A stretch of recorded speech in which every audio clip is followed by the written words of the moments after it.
Greetings, friends, and welcome to another episode of Kirby Russia, where I, Tim Kirby, an American guy who's worked in the Russian media for over a decade, pontificates on many different topics, be they geopolitical or cultural or whatever. And today's topic is on this live stream, which you're probably not watching live, is about Putin's big visit to North Korea. We'll talk about that, and then maybe we'll take calls and questions. So anyways, guys, I didn't quite expect this big trip to North Korea from Putin. You know, you would think during the middle of a war, he might be a little bit more stationary or sedentary or stuck in Moscow, but no, he continues to make a lot of moves, because not only did he go to North Korea, but he also went to Vietnam. But I think the story of North Korea is much more interesting, because essentially they put together a sort of like mutual defense pact, which all the experts say is a lot like the defense pact they had between the Soviet Union and North Korea. And so kind of the question here is history repeating itself? What's going on? This, that, or the other. Because you have to remember that, again, I never quite believe this, because I hear all the time from experts who speak English, who even people who wouldn't be generally biased in any particular way. They always say over and over again that actually the status quo, the establishment in China, doesn't like North Korea. That was sort of a thing that they, maybe the Soviets kind of pushed them into fighting that revolution. Because remember, a lot of the fighters on the Korean side were actually Chinese. And that China doesn't really like that particular country. They're poor, they're kind of hard to do business with because they're much more, let's just say, Soviet than the Chinese are. So on and so forth. But I always just find that very hard to believe because China has so many options. And does North Korea and the occasional person who swims across the river to China, do they really cause that many problems? I don't know. I'm not quite sold on that theory that everyone always repeats. But maybe that is the case, and I just don't know what I'm talking about. But anyways, the main reason why North Korea even exists and was able to sort of survived during the colder years was definitely due to the Soviet Union. And it's also what created a lot of the problems that North Korea had in the 1990s, because the Soviet Union basically fed them and clothed them and did a lot for them, and that's what really kept up a decent sort of level of existence there until the Soviet Union collapsed, and then that's when all the problems in North Korea began. Because as someone who's watched, or I should say, I'm a little bit curious about North Korea. I've watched many a different documentary film that are both from the more mainstream side of things and from the more alternative side of things, and the more Russian side of things. You know, Russians are a little bit more, let's just say, open-minded when they make documentaries about other countries than the BBC is. So also the most manly cup today ever. But so anyways, you get a lot of different pictures of North Korea, but one thing that they all say that the North Koreans really lack more than anything, and yes, they're a lot closer to Soviet communism than maybe any other country on earth. And guys, after living in Russia, you can definitely tell that this whole communism thing was not the best idea. You know, maybe some of you guys have some affinity for it, and you're allowed to. But I'll tell you what, it really, I think, held back Russia, and I think it definitely holds back North Korea. If you kind of watch, again, movies about how things work there, it's really kind of like going back to the 1960s here, and not the most efficient system. But besides having an inefficient system, they have very little land that can be used for producing food. That is the real tragedy of North Korea, because there are places on this planet like, say, Somalia. Like, if you look up pictures of Somalia on the internet, you know, you're going to see a lot of desert. You're not going to see a lot of green. You'll see some, definitely be able to see the ocean or the sea or whatever, the Red Sea at the top, and then kind of the Indian Ocean at the bottom, which is lovely, but then everything is just dirt, you know, sand and dirt. And obviously that's not exactly the best landscape to produce a lot of food. But when you look at North Korea, it looks actually fairly green, right? You know, you look at it on the map and it kind of looks, I don't know, like from far away, if you squint your eyes, like kind of like Romania or something. But the fact is that very little of their land in a country that's not very big, I think it's something like 15%, only 15% of the land can actually be used for farming. That's pretty brutal. And again, North Korea ain't that big. So they definitely have a lot of mouths to feed and not a lot of territory to do it, and maybe not the best let's just say, economic model to get that done. And they're crushed under sanctions.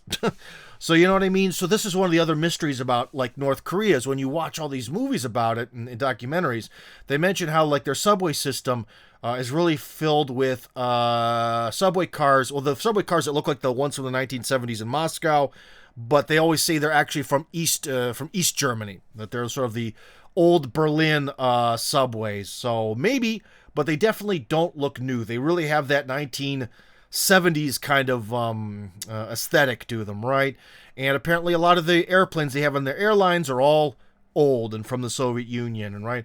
And so you kind of wonder whether this is a thing where was it the sanctions, which you guys should know, despite the fact that Russia has never had a problem with North Korea, when they were weak in the 1990s under Yeltsin, they kind of gave in all this pressure, and unfortunately, despite Russia not really wanting to, has been a part of the sanction machine against North Korea since, I guess, Yeltsin, right?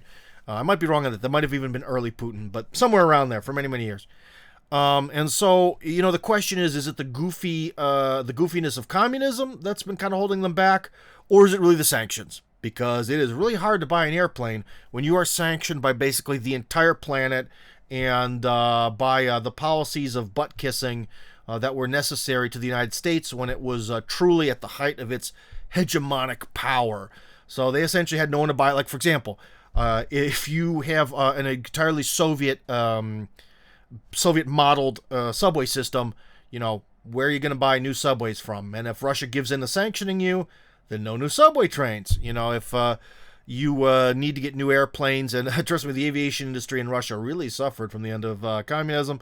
It's only recently sort of gotten back on its feet to an extent, to a minor extent. You know, you have to buy from Airbus or Boeing, and that's about it. And if they won't sell to you, there you go.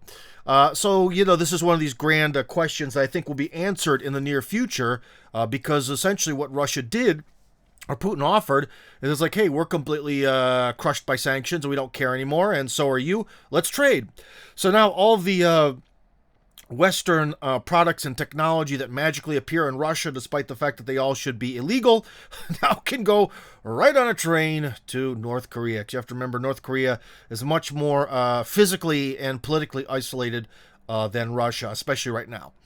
So I think that that's one of the big offers that Russia has is, first off, we're violating, you know, Russia's offering like this, we're violating sanctions like crazy, let's violate them together and let's be friends.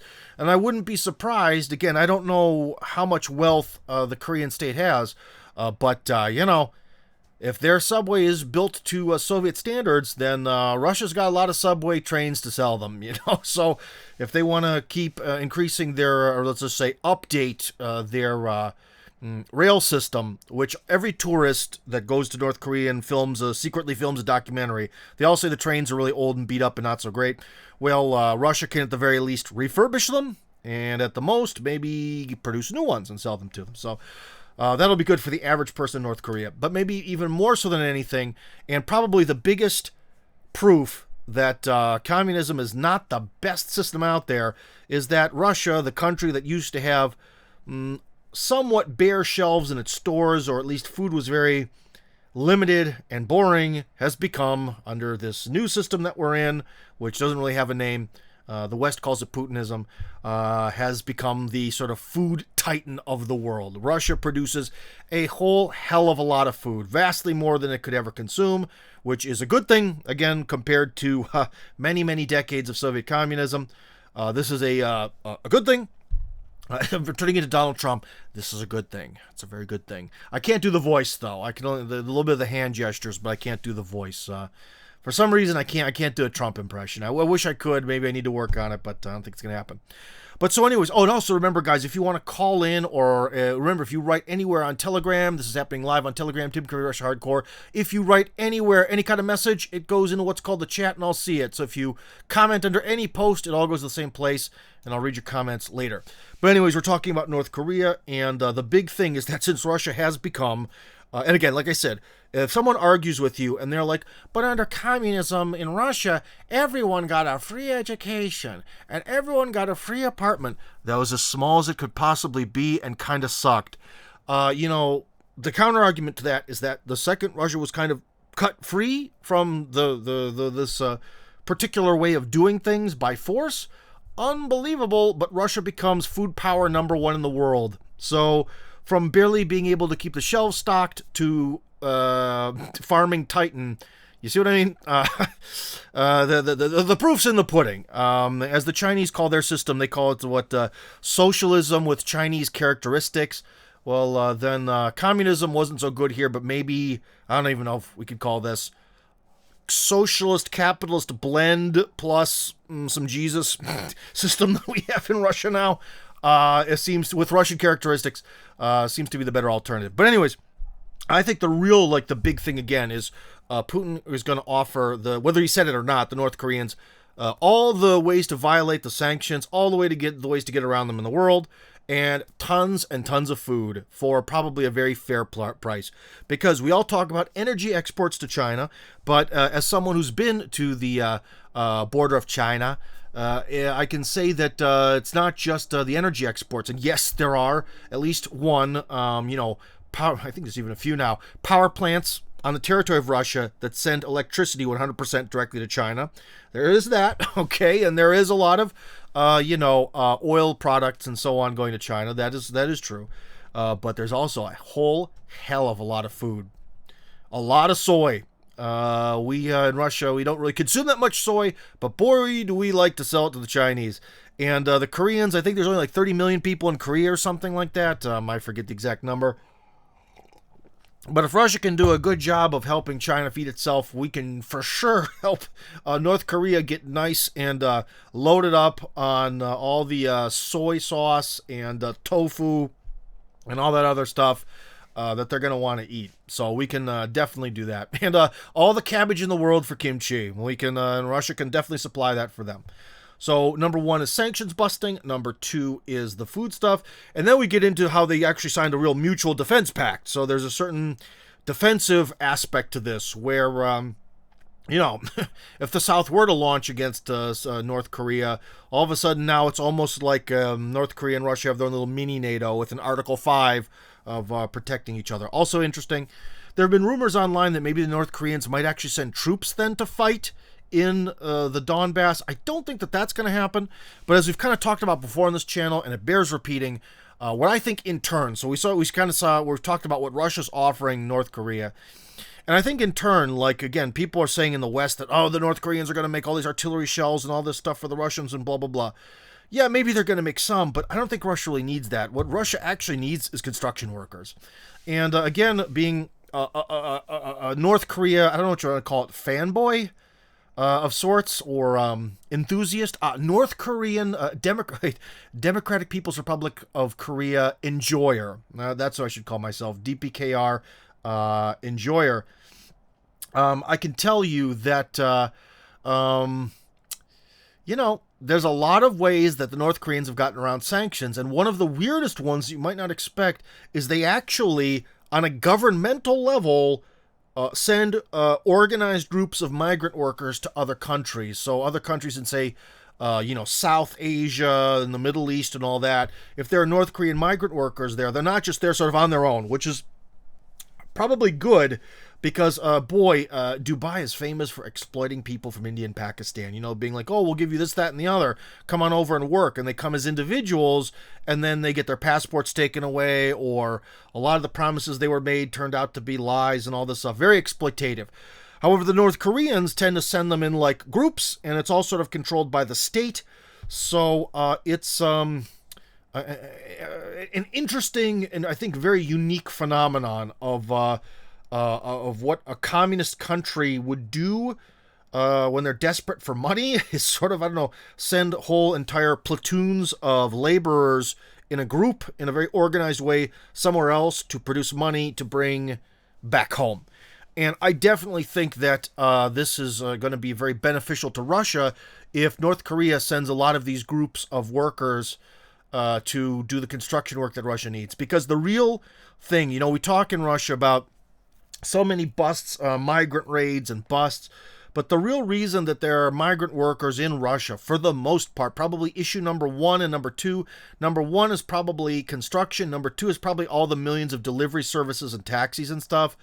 Beyond that, I don't think they're really as necessary. Maybe some like food preparation, like the people who make, I don't know, like they're just at this factory just cutting the heads off of fish all day. Maybe that's number three. Stuff related to food prep seems to have a lot of migrant workers.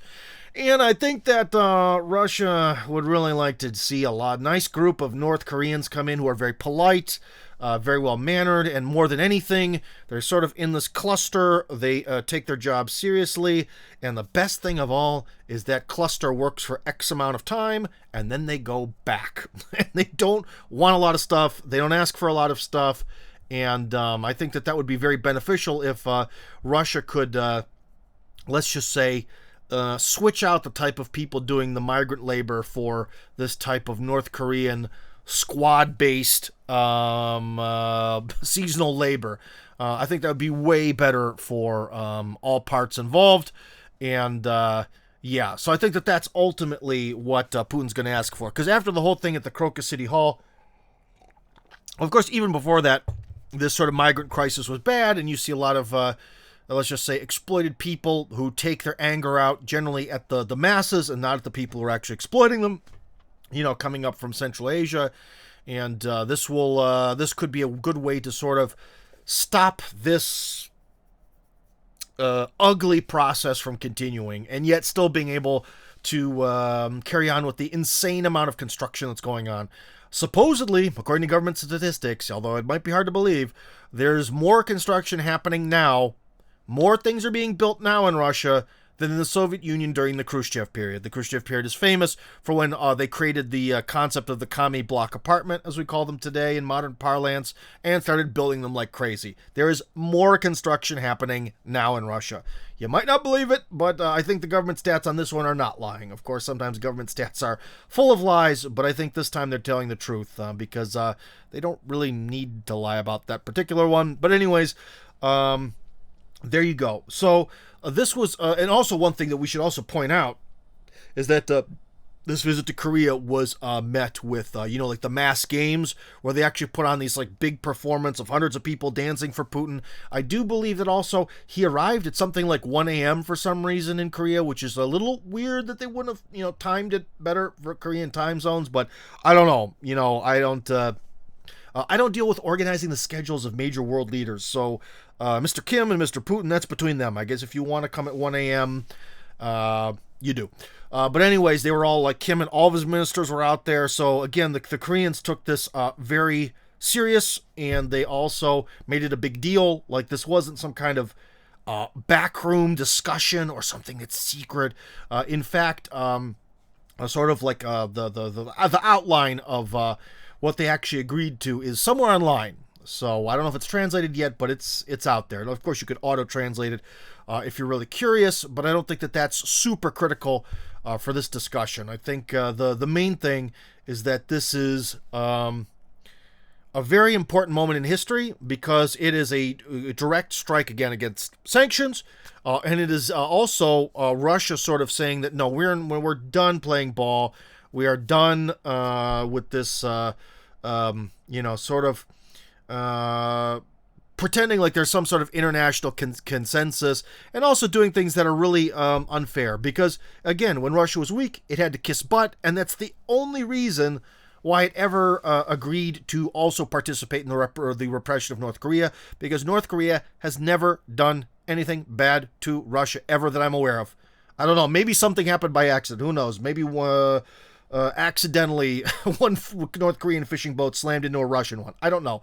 But as far as I'm aware, I've never heard of anything bad happening between these two countries. So why would one agree to participate in sanctions against the other? That's just dumb. So there you go. This is definitely another sign of the rise of the multipolar world. It is the rise of, again, it's going to show the ineffectivity of sanctions. And it's also going to give the Russian populace what they want, as in the insane levels of construction and, I don't know, fish scaling will continue, but maybe without certain disrespectful groups coming from Central Asia to fulfill that function. And I say disrespectful, but I can also see how in some ways they're definitely, let's just say, a little stressed out and provoked into bad behavior. So it's not quite they're bad, Russians are good. I wouldn't put it quite that way, but yeah, because again, one thing we just have to point out, since we're on a live stream, we got the time to talk about it. Remember, I've seen how the migrant workers live, and imagine if you're working for a very minimal amount of money. That's still better than the amount of money you could ever earn in your country, but you're sleeping like 6 guys to one small room, and I've seen what they eat. It is bread, carrots, and potatoes, and that's it. So you know what I mean? These guys, they're like ramen noodles in a cup. Not real ramen, but the ramen where you just pour the water in. Like for them, that's a little bit even of a luxury. And I mean, imagine that you're working for months on end, sleeping with the same 6 guys in a room. Who the hell knows who these people are? And again, a lot of the when you look at the actual sort of like work camp environment these guys are living in, as someone who lived without any sort of plumbing or water access for 2 years, it sucks. And when you look around those camps, you ain't seen any water, you ain't seeing any shower. Maybe you're seeing a toilet that's like a porta potty that they have at job sites in America, but so it's not exactly it is not a chipper environment, and it is not an environment that's good for your psychology. So I'll put it that way. I can see why sometimes we have these sort of migrant labor uprisings. But also don't forget that sometimes they even have uprisings between each other, because you can see a lot of videos online where different groups of them will engage in some sort of like war with the tools they have, just fighting it out over things we'll never understand, because we don't speak Uzbek and Tajik and those languages. So we'll never know. But it definitely, I think as the months pass by, it's kind of like PTSD or something starts to build up in them, or what you might call in World War I shell shock. They start to be too long, too much pressure, too much living in a box and being dirty, and they kind of can tend to lose it. So I have some sympathy for these guys. But long story short, if North Koreans come here in these organized groups, that's also going to be better for their rights, because then there will be a lot more responsibility. Because like I've said before, it is one of the sadder realities of Russia, especially during like the 1990s Russia, was, they'd bring people from Central Asia, because if they get hurt on the job site, and by hurt, I mean, losing a limb or dying, no questions asked. They're just gone. They're gone. The passport vanishes in the dirt, and then maybe some dead body is found somewhere in some field with the passport not being with it 10 years later. No questions asked. And that is not a good policy to have. That's not a good policy. I think things have probably changed on that front a lot. But still, I think when North Korea, the North Koreans are going to send a pack of 30 guys. I'm sorry, maybe that's a very unpolite term. A platoon of 30 guys. If Russia sends back 29 guys, and one of them's missing a finger, and one's just missing entirely, the North Koreans are going to have a lot of questions to ask, right? So I think, again, that'll be better for the quality of labor. So anyways, guys, those were my sort of thoughts on this big issue with North Korea. Let's see if anyone had any questions to write, or if someone wants to call in or anything. El Punt just writes the Donald Trump, China. Well, very nice. Thank you, El Punt. Or punt, I should say. Let's say it the American way. North Koreans do 12-hour work days. Oh, well, then in Russia, it'll be very relaxing. They'll get to work 8 hours a day, and they'll also, they'll be able to probably afford ramen noodles here. I don't know. So it should be good. And who knows, man? Again, with these North Korean documentaries, you can definitely see that. This is another thing to point out. Now, older documentaries about North Korea point out how, only the elite, the masses of Korea, all they do is serve the gluttony of the elite. But now that Mr. Un, and I'm sorry, I always mix him up because he's Kim Jongun in Russian and Kim Jongun in English. And I'm sorry, guys, if I flub that or mix the two, please forgive me. But Mr. Kim, it seems he's actually been doing a lot for people, because now the documentaries talk about how the regime does everything for only the residents of Pyongyang.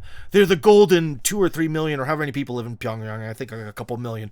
They're the golden millions, while the rest suffer. So you see how the Overton window shifted. So apparently you can see that during Un's decade in power, he's done a good job of transforming Pyongyang into a place that's pretty decent to live in, given the context of being in a communist country. So we'll see, you know, because I remember I just watched one where they're like, and the dictator has people come from the countryside to look at the beauty of Pyongyang, so that way they'll maintain their loyalty, because maybe one day they could live in the golden Elysium too. And it's like, yeah. 10 years ago there was no Elysium. I see how the Overton window is moving around on this issue. But so anyways, I think Kim is the current Kim. Is actually developing Korea to the best of his ability. But again, this whole communism stuff, it's just a big, like I even said on TV the other day, I was on a Russian TV show, in communism, it's just like wearing a dog collar. Just holds you back, man. Can't breathe. Anyways, Bakani, one of our regular listeners. Hello, Sir Tim. Hope you're good, man. Yeah, I'm actually feeling really well. I slept fantastic the last 2 days, and I got to wake up at home. I didn't have to go anywhere today. It's amazing. Woo! Here's to waking up and being at home all day. Hell yeah. What do you think of the impact of the sanctions on the DPKR? Well, here's this other thing that's kind of the proof is going to be in the pudding, man. So if the Russians are going to help the North Koreans basically violate all the sanctions, we'll see. Because I can tell you one thing. I've talked to people from Cuba. And the Cubans were also kind of able to get around some stuff. But anyways, you know, in Cuba, they used to have the same rules. You couldn't leave Cuba without permission. In fact, the Soviet Union, for many periods of it, not the entire time. So the Soviet Union is kind of weird because a lot of things like went one way than the other. But for most of the Soviet Union, the way we kind of remember it, post-Khrushchev, you know, people had to get an exit visa, like I'm a rap star.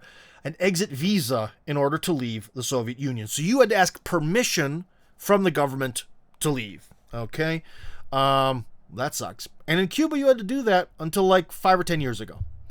And apparently, like with the Cubans, I think that was a big signal where, especially when the Cubans have been able to really defeat a lot of information attacks coming from the United States, be they radio, sort of like Twitter and internet attacks and all that. I think the Cubans kind of felt more confident that now the revolution is kind of complete. That they're not going to be overthrown, and so let people go wherever the hell they want. Who cares? So the exit visas for Cubans became a thing of the past. And with the North Koreans, you kind of have to understand that, look at their position. They have, the country that tried to stop their revolution and destroy them, which is also was the world hegemon and kind of still is, just sitting in the southern half of their peninsula. And like I said, their relationship with China is a little bit confusing. And then Russia became sort of almost helpless and useless after 1991. So you can kind of understand how, the North Koreans have been living right down the barrel of a gun for a long time. And so my kind of question is, or my kind of philosophical musings are, when the sanctions start to drop, the embargoes drop, we enter a more multipolar world, is North Korea then going to feel less pressure? It's going to be less in the, that gun barrel is going to get moved farther and farther away from the forehead of the North Korean establishment. Are they going to ease up? Are they going to relax a little bit? Is North Korea going to change? So I think that's actually the big philosophical question, which will sort of really show, is it nature or nurture? Is it the nature of the situation that made North Korea so Soviet, or is it a matter of the way that they see the world or something? So, I don't know. But I do know that if Russia helps them violate the sanctions, they'll be a lot better than what they're doing on their own, which still is impressive, given how much these guys have been put under sanctions. It's actually impressive, all the stuff they're able to do. I don't know anything, but Pyongyang is developing more. It sure is. At least Pyongyang is. We'll see about the rest of the country. Just look at the districts being developed and new ones built. If sanctions were removed, North Korea would be number one, I believe. And also, now that Russia doesn't care, like I said, they have built at least one power plant that I've seen with my own eyes that sends power all the way to China, and the Chinese send money for it to Russia. Russia has a 17-kilometer border with North Korea. That's not that big, but it's big enough to fit a big fat power plant that can send, because that's one of the problems in Pyongyang, you know?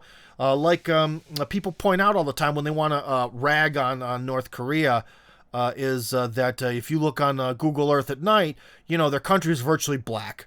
They don't, you know, they really don't have power in a lot of places, or if they do, it's only for limited hours.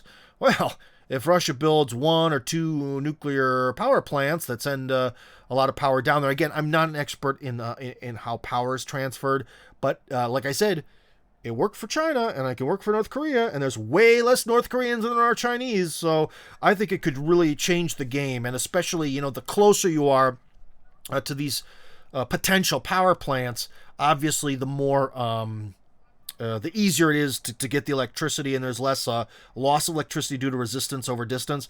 And so who knows? Let's see. I need a map of North Korea. Hold on. Let's see. Yandex maps. Hold on. Because what cities are in the northeast of North Korea? That I don't remember. I should know this, but I don't. Because I've watched so many videos on North Korea.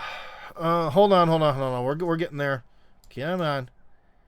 Okay, let's see. What's in the northeast of Korea? Why is the computer not loading? Load! Vladivostok. It doesn't show the border. That's stupid. Oh, here it is. Yeah, there's like Hassan, Nason, Hunchun. Yeah, there's all these little kind of cities there. Chonjin is pretty big. Hisan, I think that's the one I wanted. Yeah, Hisan is actually a pretty decently big city in like the northern sort of middle part. I wouldn't be surprised if Russia could pump them up with electricity all day long. So, yeah, Hassan could be the future of pleasant living in North Korea.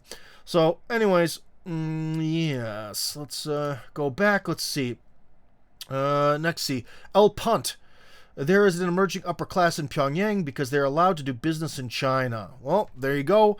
Thank you. That one is not hasn't really been discussed too much, but yeah, I think again, this is not to take this, because a lot of times people always say, you know, if the West, you know, graces someone with its holy touch, then that means that everything is good.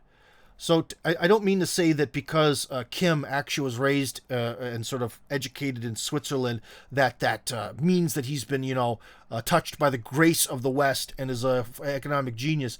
But I do think that Kim, the current Kim Jong-un, probably has a more broader and flexible view of economics and how the world works than maybe some of his predecessors. You know what I mean? So I'm not surprised that he understands the value of trade more. You know what I mean? Because he was exposed to both the sort of Marxist rhetoric and really not Marxist rhetoric in his formative years. So I should hope that he has a more nuanced view of things. So let's see. This Bakani continues. This includes other villages and towns in North Korea. I'm not a communist, but I really wish Kim Jong-un and North Korea the best. Because again, it's like, you know, especially people in Russia, but the world over, you know, we want things to be fair. And in a lot of ways, North Korea has just had this gigantic weight just strapped to them with all these sanctions, and it just seems unfair. And in a lot of ways, you know, because South Korea is completely controlled by the United States, I think the real tragedy is for all Koreans is that they're not together. You know, this sucks for them. It's the same thing like with Russia, how Belarus and Ukraine were cut off from Mother Russia. That's a tragedy. It's an absolute tragedy, and look what it's turned into. It's turned into an absolute nightmare and a genocide of the way Russians see it, of this very same group of people genociding themselves. Okay, so that is a nightmare. So because of that, I can say that I feel sad for all Koreans. It is awful that especially this very monoethnic peninsula that's very clearly, I'll put it this way, it's not exactly a debatable question who the hell that peninsula belongs to. We know what culture it belongs to, right? And it just sucks that they're divided. It just sucks. So I feel bad for both of them, both groups. Rural Russia and North Korea are meager thanks communism. Yeah, I mean, like, again, I'm sure someone could come on here and be like, industry, communism, industry, a lot of apartments. Okay, yeah, whatever. If you look at what Russia's able to do now compared to what it used to be able to do, it's like, it's just, get this nonsense out of here.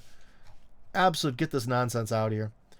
There's a massive fuel shortage in North Korea. Surely Russia could plug that hole. It absolutely can. Yeah, they have a lot of problems.